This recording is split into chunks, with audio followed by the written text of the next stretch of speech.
two special guests, Alizah Holstein and Bianca Bosker. Welcome them on stage, please.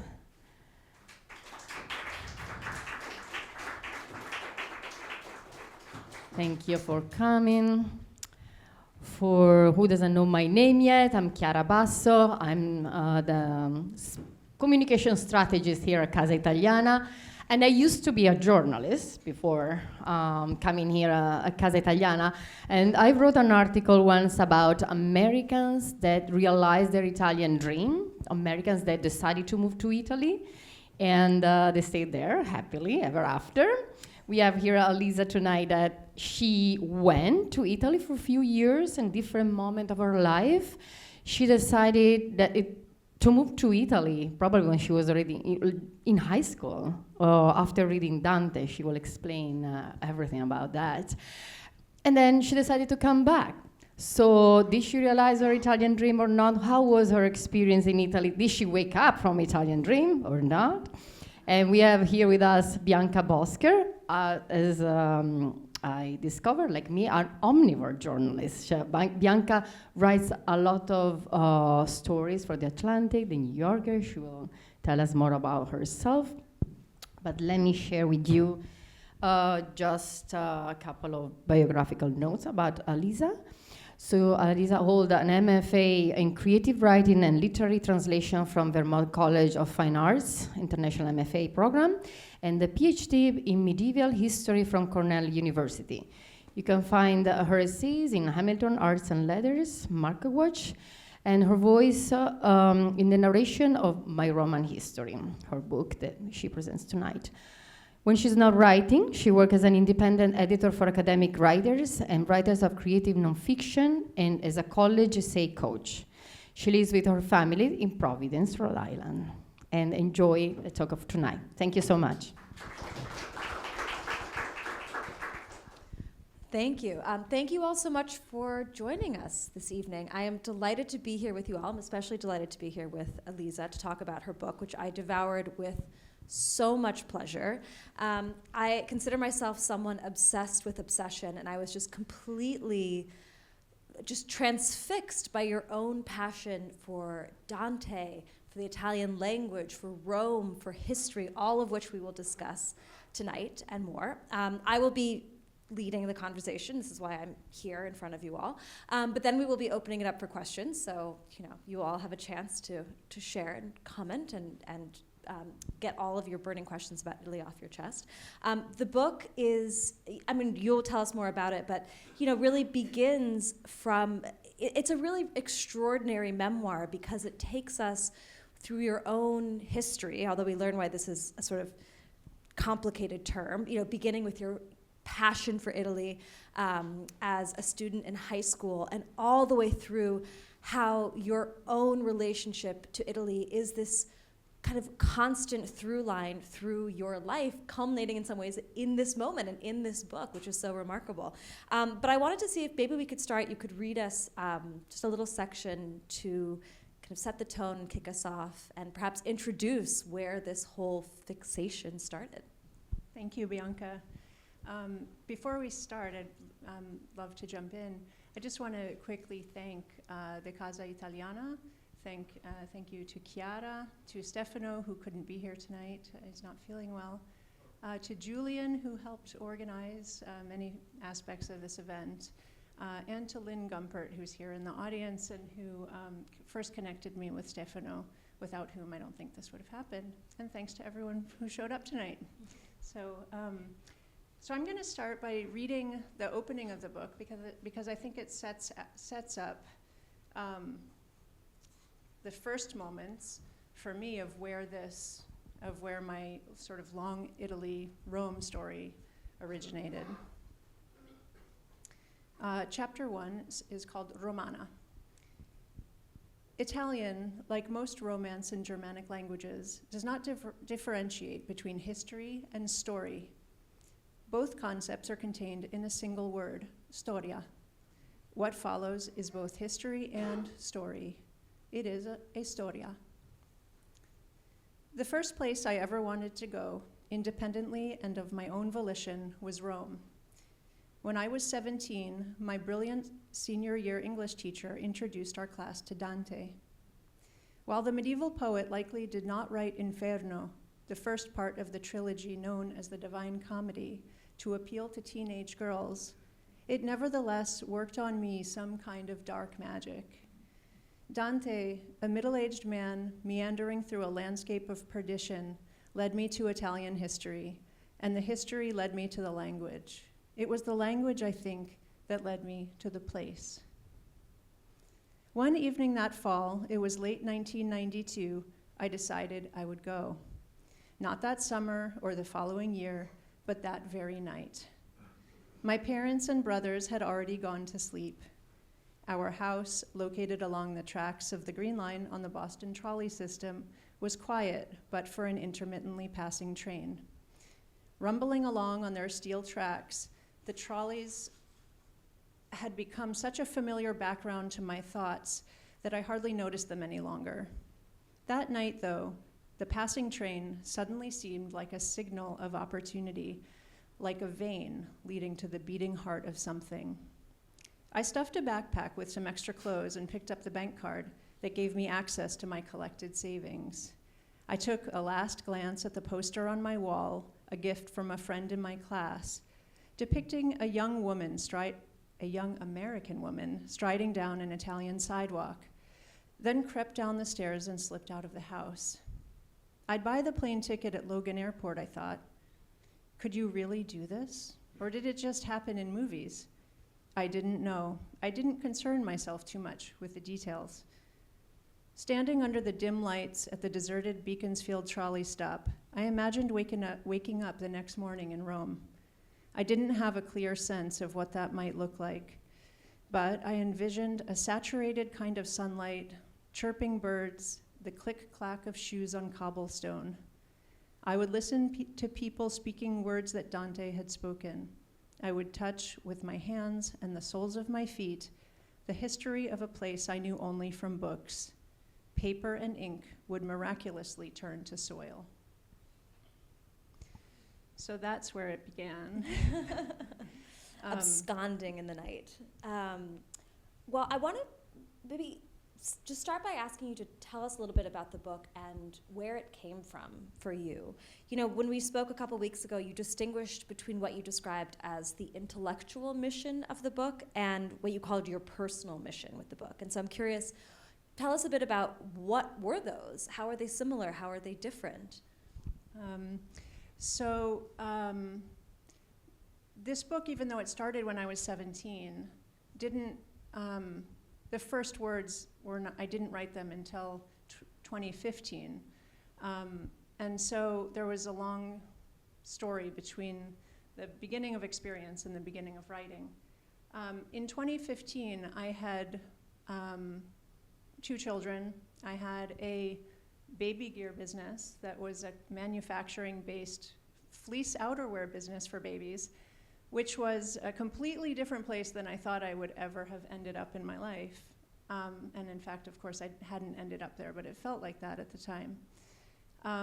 I had a PhD in history, and I had always thought that Rome was going to be part of my life, probably as a historian. When I went to Rome in 2015, it was for a wedding, and I hadn't been there for 5 years. And 5 years earlier, when on that previous visit, I had been there for a conference, and I had been on my way out of academia. In 2015, this wedding I went to was this amazing wedding in the Palazzo Borghese, for anyone who knows it. It was in this club that I would never have had access to had it not been for this wedding, where the club has like aristocratic blood requirements to be a member of. So it was this very kind of dolce vita, kind of sumptuous, incredible scene. And I cried the entire time. I cried day, I cried at night, I cried at breakfast, I cried at dinner.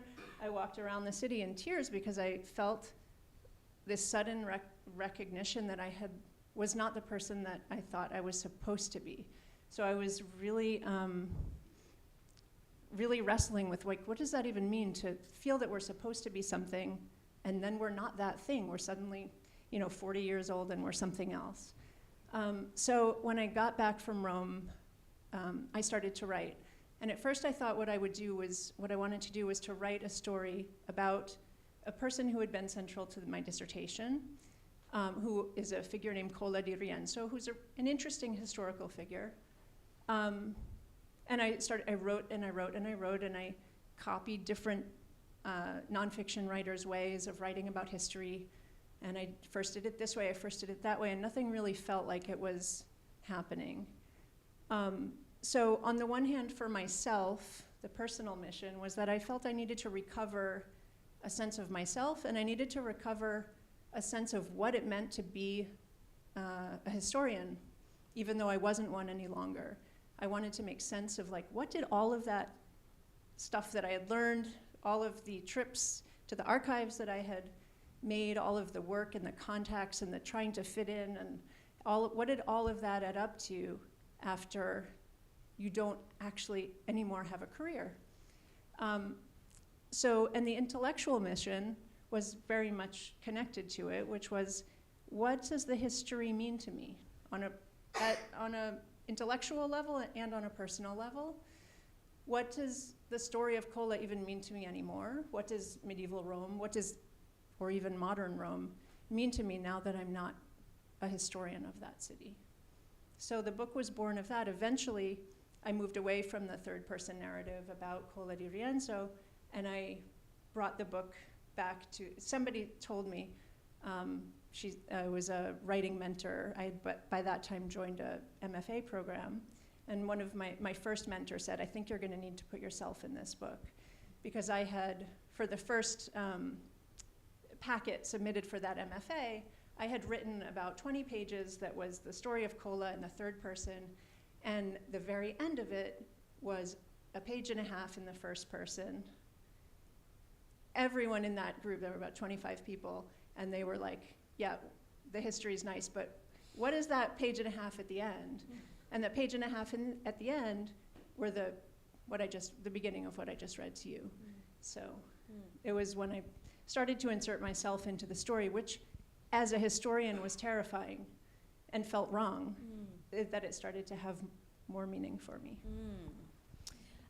You beautifully describe the intoxicating effects of Italy and Italian culture and language. I'm probably going to get thrown out in the moment I say this. I haven't read Dante's Inferno, but I now am going. I mean, your description of it is so incredible. It makes me just ache for it.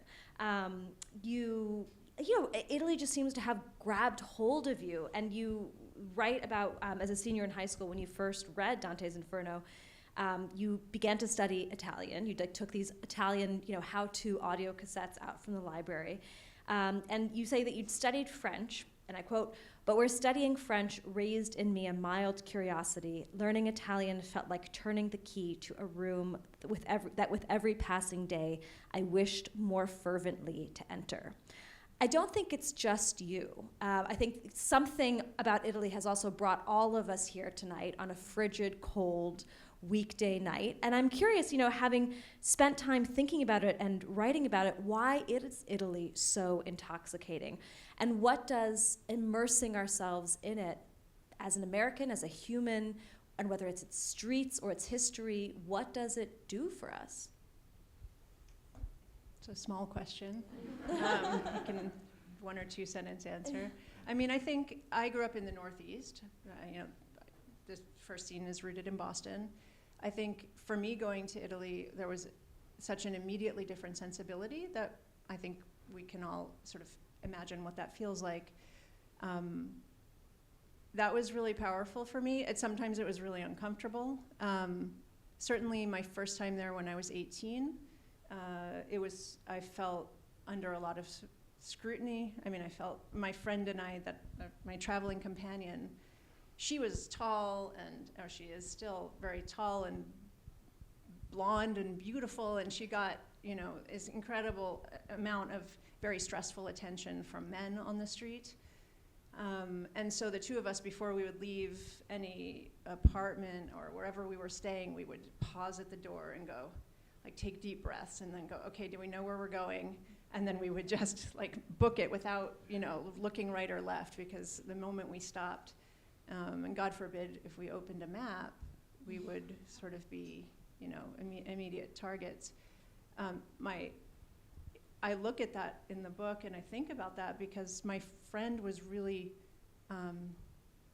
almost traumatized by that. She was she became intensely afraid on a number of occasions. I didn't experience fear in the way that she did. But I think there was that was certainly something that I wasn't used to from home.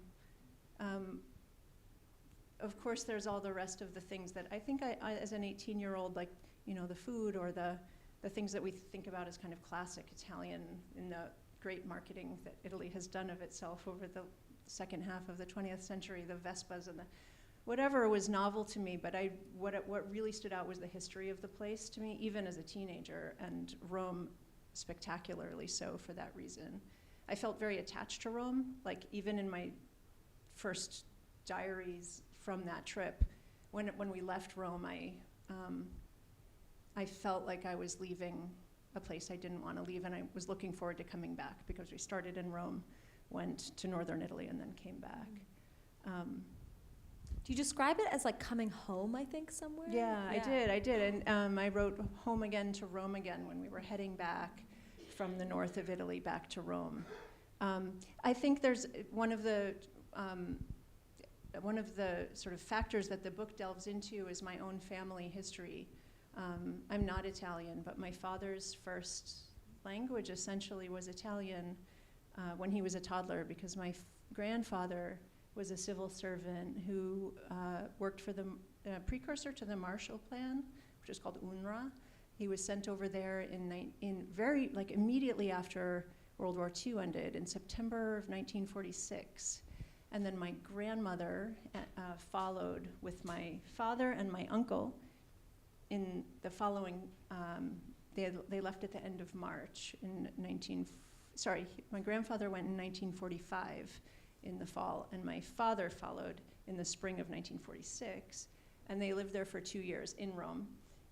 And so there was this family history that was kind of in the air when I was growing up, even if it wasn't explicitly talked about all the time.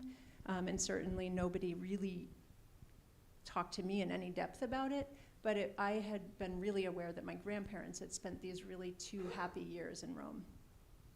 So eventually, I mean, you make it back from Rome. This stuck with you as a student, and you begin to study as a PhD student medieval history, and in particular the medieval history of Rome, which you describe as essentially the kind of completely ignored, sort of crazy uncle in the basement of Italian history. Can you read a little bit? I think you have a section, where you talk a little bit about that period, and then I have some questions. Sure. Let me just explain that, because the medieval Rome, the history of medieval Rome is a topic that the American academic world had not really interacted with deeply. So there was a circle of scholars in Rome that studied medieval Roman history. And, if you were at NYU or at Columbia or at Boston University or wherever, when you had Italian historians, they were generally studying other cities in Italy. So there were very few to none American historians who were studying Roman history. That's not true for art history, but I was not an art historian. So I was, when I went to study Rome, the history of Rome, medieval Rome, I was very much on my own, because at that time in graduate school, my professors didn't study it. One of them studied Florence, and another one, my advisor studied British law, so medieval law. So I was kind of venturing into my own world there, and I didn't know the repercussions. I didn't think deeply about what the repercussions of that would be. One of them was that when I went to Rome, I didn't have a circle to insert myself into, the way people who went to Florence or to Venice often found a circle of American PhD students to connect with when they were there. So the section that we talked about, so we thought it would be a good idea to read a section just about medieval Rome because as many of you might imagine, if you are picturing Rome in your mind, you're probably not picturing, most people probably are not picturing medieval Rome because it's the hardest period of that city's history to visualize. And that is because there's not a whole lot of it left above ground. And so there's a lot of ancient ruins in Rome, and then there's a lot of, we have a lot of architecture from the Renaissance and from post-Renaissance. But the medieval city is, for most of us, hard to imagine. So I'm going to bring us a little deeper into what that looked and felt like. 1,300 years before Dante, during the reign of Emperor Augustus, Rome had been bursting at its seams. Each day, up to 1 million people drank from its fountains, drew water from its river, or wended their way over its paving stones. Although the precise numbers are contested, it is agreed that no other city in the ancient world reached Rome's magnitude. The closest had perhaps been Carthage in modern-day Tunisia, which at its largest, before the Romans burned it to the ground in 146 BCE, numbered perhaps 500,000. It would take another 1,000 years for any other city to reach the million-person threshold. Not until the 19th century would any other city break well over the million-person mark. The size of ancient Rome was a spectacle in itself. After the empire fractured, Rome's population shrank dramatically. By the 1310s, residents numbered only 18 to 30,000, which reduced the city to about 1/3 the size of Florence. In the early 14th century, had the entire population of Rome gathered in the Colosseum, only about half of the amphitheater's seats would have been filled. Or to put it another way, for every 100 or so people who had lived in ancient Rome, by the later Middle Ages there remained a mere 2 or 3. As a drying puddle leaves behind concentric rings of dark soil, so the shrinking city left behind open spaces, which transformed over time into fields and pastures for roaming livestock. The old Servian wall was already crumbling, and the Aurelian wall, so expansive in its ambition, lay far from the city's small center. The densely inhabited portion of the city, cradled in the Tiber's bend, became known as the abitato, the inhabited land, and the rest, the farms and vineyards and fields dotted with churches and monasteries that now extended out to the Aurelian wall, the disabitato. The ruins we know today, the Colosseum, the Forum, the mausoleums of Hadrian and Augustus, were then already ruins. For centuries, people had been living in and under them, carving humble shelters from the monument's shaded nooks and crannies. When tensions bubbled up, rival noble families used the monuments as their personal strongholds. In the expanse of the Colosseum's interior grew hay and trees, and its walls and archways hung green with countless rare and non-native species of vines and flowers, whose provenance is conjectured to have been the paws, fur, and stomachs of the animals transported from faraway lands to fight in the amphitheater's spectacles. The Forum was a pasture for cows and sheep and was littered with fallen stones. The million bodies of ancient times had long since been burned or buried, and so had their children and their children's children too. To imagine 14th century Rome, I would have to immerse myself in the idea of a withered city, a city that had lost almost everything that had previously defined it, everything but its name and the memory of what it once had been. And I actually there's one more piece of sort of context that I can give to help visualize this. I did a book event in Martha's Vineyard last summer, and in the taxi on the way to the bookstore, I looked up the population of Martha's Vineyard to come up with a comparison. So medieval Rome has approximately the same population as Martha's Vineyard in winter. Amazing.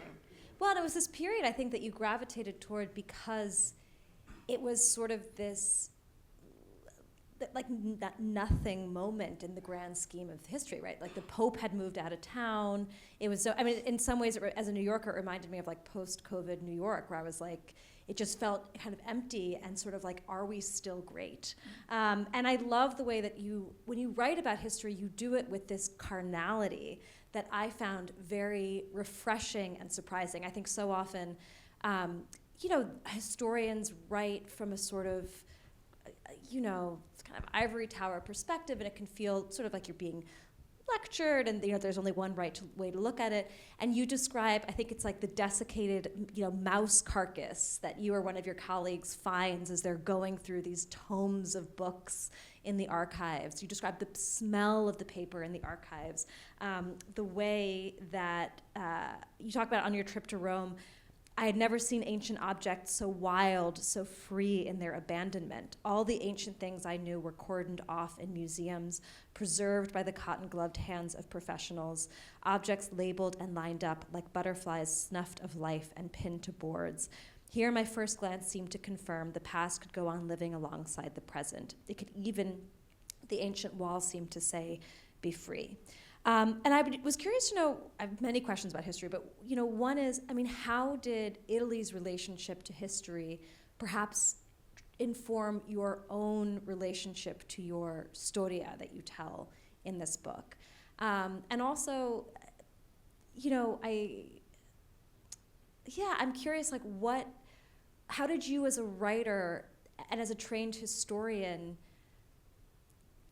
kind of discover what the truth was that you were telling us? There's an amazing anecdote about how you remember going to this hotel on the first trip to Rome as a high schooler, and you have this whole construct and this whole memory that you later realize is totally false. I'm sort of curious about your relation, like how Italy has transformed your relationship to history and how you made sense of history as a nonfiction writer and memoirist. Yeah. Well, I feel like there's a lot of different answers I could give to that.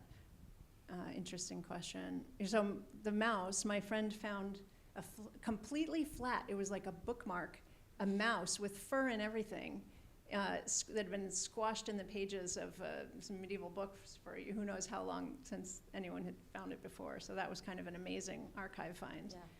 Yeah.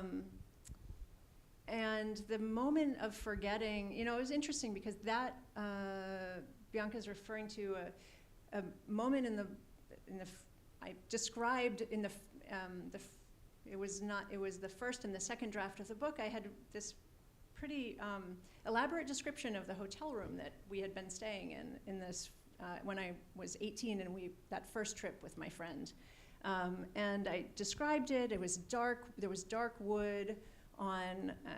There was green curtains and whatever. And I described it in great depth. And it was only really late in the process, I think it was the third draft, that I pulled out a photograph and I looked at the photo and I thought, oh shit, this room is, not only is it a little bit different, it was a completely different room. Mm-hmm. So in the photograph, and it had my handwriting on the back with the hotel name and the room number, so there was no getting around it. Instead of having like dark green silk curtains and a dark wood, expansive whatever, it was like this fusty room. It literally could have been a room from my grandma's house. It had like these pink curtains with white sort of frilly things and white painted a chair, I don't know. And it was tiny. So it was completely different from what I remembered. And my first instinct was like, oh, of course I have to just burn this photograph because that's, the evidence. But that lasted for about 10 seconds before I thought, this is actually such an interesting problem. And this was a problem that plagued me when I had been a historian, because one of the major sources of my dissertation was this chronicle written by a guy called Anonimo Romano, or Anonymous Roman Chronicler, who is kind of a notoriously unreliable narrator about the events of his time. And so one of the questions behind the dissertation had been if you have this unreliable narrator, how do you write a history that's going to be accurate, or in some way, what can you derive from a narrative that's inaccurate? And so here I was faced with my own inaccuracies and forced to deal with it. And I thought that was a really after after the panic, I thought this is a great opportunity to interrogate why do we remember things the way that we do. And it was an interesting progression of events, because what I had to do first was, okay, reconcile. This is not what the room looked like. Instead it looked like this pink one. Second, why did I remember it the other way? And I, in the book, give some reasons as to why I think my memory had specifically chosen the kind of aesthetic that it had. And then I sort of observed my mind trying to make peace between these two images that were so clearly at odds.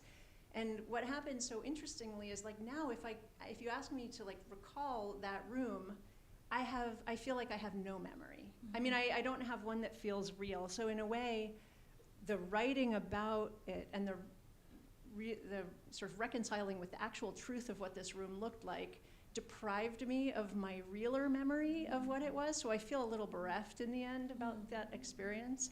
But both as a writer of memoir and as a historian, I thought, all right, well, that's sort of the meat of that's the meat of the problem of memory that, none of us can escape. But it's also the power of memory, in that our memory will shape things in a way that makes narrative sense. And that's the only reason I remembered the room in the first place, because it had some meaning attached to it. So I don't know if that made sense. Yeah. But, I think in many places the book is an ode to the power of teachers. I mean, for good and evil in some cases. You probably wouldn't say evil, but I'm saying evil. There's, there's that, Mr. V, the brilliant teacher who helped spark your passion for Italy. Professor Bynum, who makes you and your classmates rewrite the same paper over and over and over and over and over again until you get it right. Professor K, who tells you to be an active reader and mark up your books, which I think as a writer, I don't know about you, I hope everyone does. There's nothing that brings me more pleasure than seeing someone with one of my books just falling to pieces. The Latin professor who I loved, who makes it feel like anything but a dead language and makes you translate things like wipe your nose into Latin. And I think this may be a sort of impolitic question, but I'm curious, I think we also see bumps along the way with your relationships with teachers and in academia. And I'm curious, academia cannot always be a place that rewards teaching. It's not always, it is a place that oftentimes puts an emphasis on publishing. And I'm just curious, in your own experience, what can you tell us about, what writing this made you reflect upon, the great work that teachers can do, and also ways that academia could be better in helping its students? Or those of us who just want to learn, I don't know.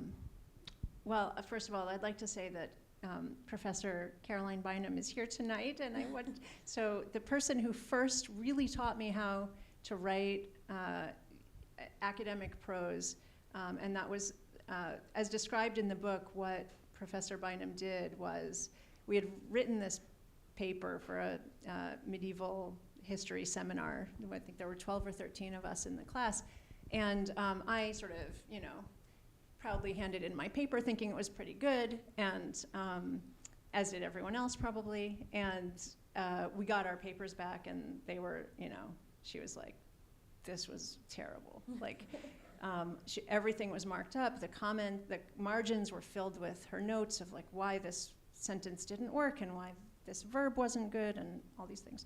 So we wrote the paper. She asked us to write the paper again, which we did.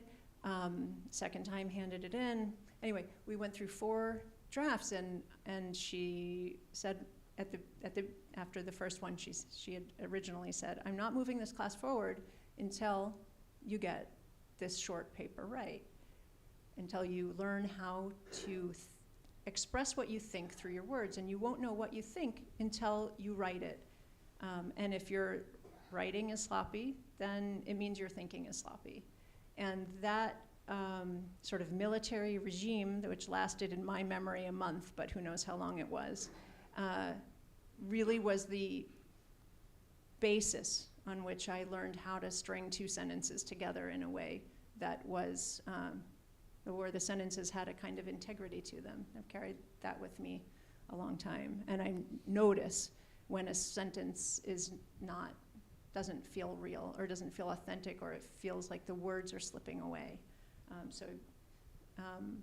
So I feel through telling that I've lost the train of the rest. Oh, teachers, right. So in a way, one of the things that I felt when I started writing this book too, even though I didn't have an academic career, was a real sense of gratitude over what I had been given, which was this pretty amazing education and these amazing experience of being able to go to Rome multiple times and work in archives and do the things that I did when I was a graduate student. And so this feeling of gratitude was an impetus behind the book, and there are many teachers who appear in it, and I was thinking about the different types of teachers that we have, and how from all of those whom you mentioned, it's like each one showed me a different way of relating to their material.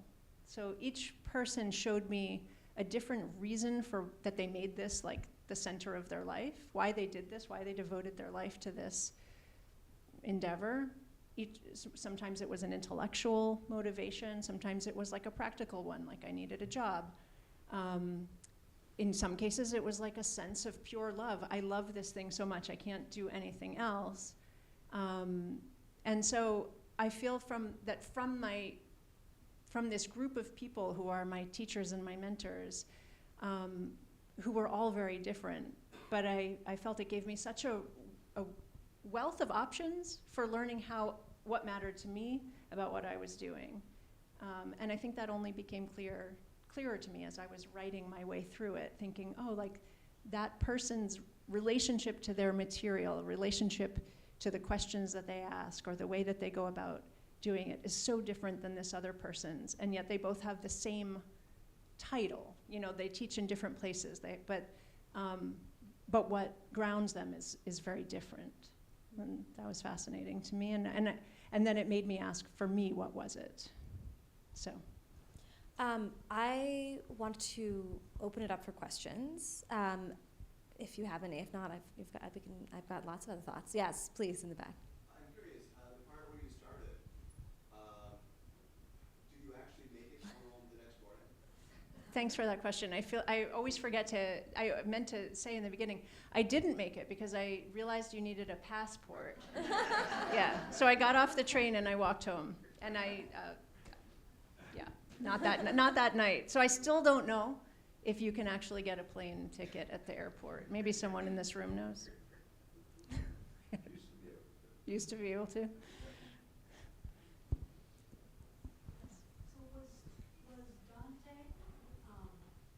Was Dante the reason you chose the medieval period? Yes, okay. Yes.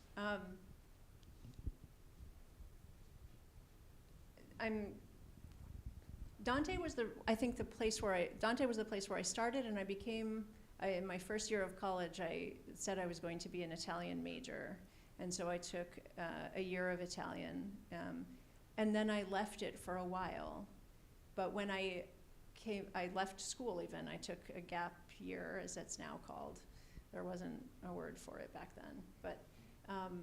But then when I came back to college, I had a really good medieval history professor at Barnard, who is Professor Kay, whom Bianca mentioned. And I took his intro to medieval history course. And I probably took that course because I was interested in it from reading Dante. And then, because it was such a good course, I took the next course and then the next course. So I think even though I probably wasn't thinking Dante specifically, the fact that it was already somewhat a known world for me made it feel like something I wanted to go further and deeper into. Thank you.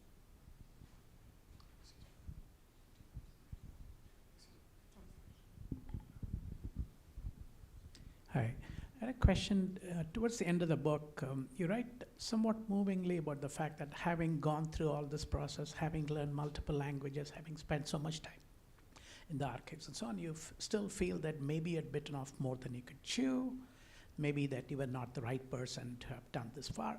And that seemed almost like unfair to yourself because, yes, there may be 15 or 20 people who might know more about 14th century Italy in that, one or two conferences that you went to, but you clearly learned and now shared it with so many other people. So I'm just curious as to why you felt that way, and is it really true?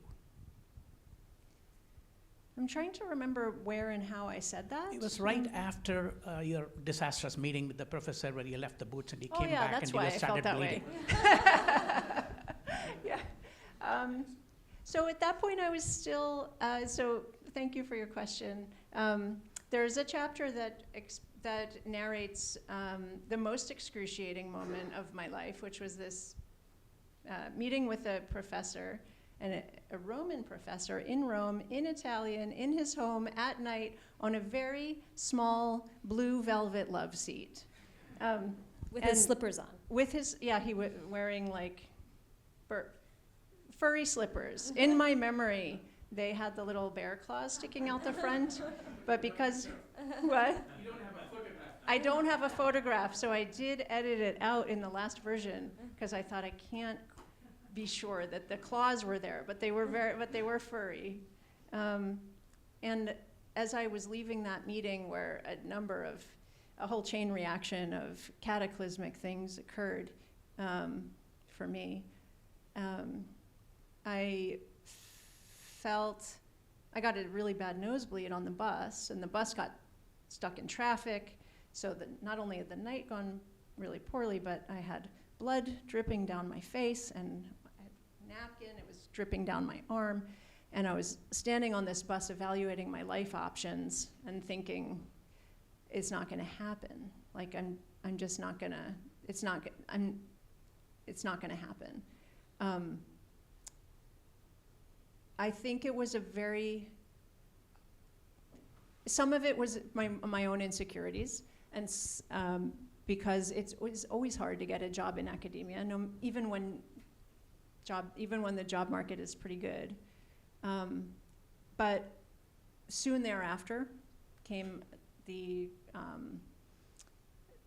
financial crisis of 2008, and the jobs disappeared, and it became really hard to get, especially hard in my field, which the floor fell out of it, to get an academic position. So I'm not answering articulately, but there were a lot of reasons to be insecure. Graduate school teaches you, in many cases, pretty well how to doubt yourself, if you're not naturally skilled at it to begin with. So I was in a vulnerable period coming to the end of my graduate student life, and I had this disastrous meeting, and I didn't feel good about my options for the future that night. But thank you for your ultimately optimistic and generous assessment that it's something my husband says to me all the time, so I should learn to hear it. Well, just to build on that, though, and maybe more positive note, I mean, what you wrestle with this question of, like, what can an Americana teach us about Rome and about Roman history, and where did you come down ultimately on that? Thank you. Yeah, that is a recurring question that had been a question that a friend of mine had asked, a Roman friend, like, what can you even teach us about our own history that we wouldn't already know? And it's funny because that particular sentence has resonated. I've heard that sentence spoken back to me by so many people who have read the book, and especially scholars who study not American, American scholars who study other cultures. So that's exactly the thing that I always felt. I always doubted whether I had the authority to say anything about these places. And I think for those scholars, again, who were in circles where there were Americans who already had there was a history of contribution, of American contributions to studying, say, Florentine history, then you had this kind of backbone that you could fall back on. But I didn't have that for Rome because simply nobody else was there. When I went to medieval history conferences, I was the only American. I was by far the youngest person. I was one of the few women. So it was a difficult environment. When I come out of it, like to believe that anybody, no matter where they're from, can make a contribution to anybody's history. And I think that that external perspective is really important. Since I've left academia, that circle in Rome has, there are some American historians now writing about Rome, and their contributions are really valuable, just as Italian scholars' contributions to American history are important. To be able to see ourselves from the outside is something, to see our culture through the eyes of others is something that I think is really important.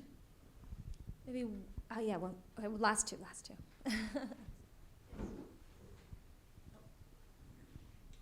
More from the historical perspective rather than the memoir aspect, how did you deal with the rather unpleasant but rather recurring and disruptive impacts of disease and plague and other major incidents in looking at the history and its impact on the culture of a lot of cities? And everyone knows about the Black Death, middle 14th century, but I'm talking about medieval history.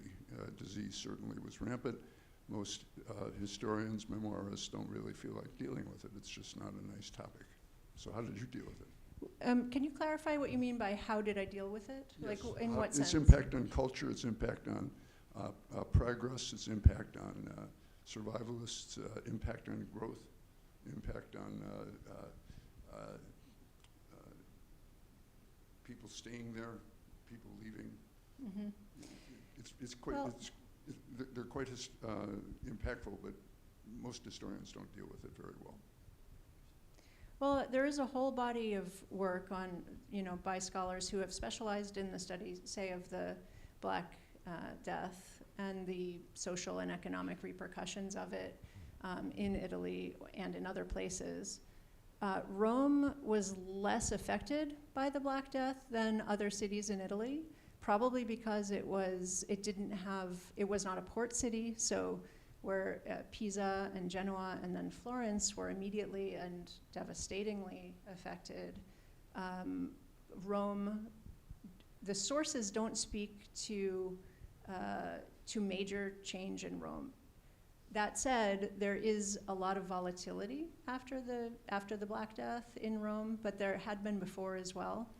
The figure that I write about, Cola di Rienzo, comes to power in 1347, and he right on the eve of the Black Death, and he dies in 1354. He's not in power all of that time. He spends some time in exile. And in fact, probably the reason that he lives is because he's in exile when the plague hits. He's in the mountains of Abruzzi. And then he makes his way north to the court of the imperial court at Prague. But interestingly, the sources for Rome don't really talk very much about the plague. Like so for my context, in the context of my work, the plague was not a major factor as something that I could interrogate from the documents in the archives. So, yeah, for Rome was Rome was kind of lucky in the sense. Maybe it was resulting from it being a backwater. Thanks. And I think we had one more, is that right? Thank you. Hi, I was just going to say that it's your love of a place. It's the love of finding something out with great passion and determination that makes something like this a project of fascination. I'm looking forward to reading it because there's a person who has put so much of herself into a journey of being in a place that would not have been familiar to her without having gone there. And the fact that you're a scholar is just another bonus for us. That's great. Thank you. Thank you. Thank you very much. That's such a wonderful tee-up for my next announcement, which is to say thank you to all of you again. Thank you to Casa Italiana for having us. Thank you, obviously, for being here. we are going to be, Alizah's going to be signing books upstairs. And so I encourage all of you, and I'm sure continuing to answer questions if we didn't get to them. So I encourage all of you to please join us upstairs. There's also the phenomenal show that's up at the moment of these architectural drawings that you should see. So please come join us. We'll make merry. And thank you so much again. Grazie Thank you, mille. Bianca. Thank you so much. Thank you.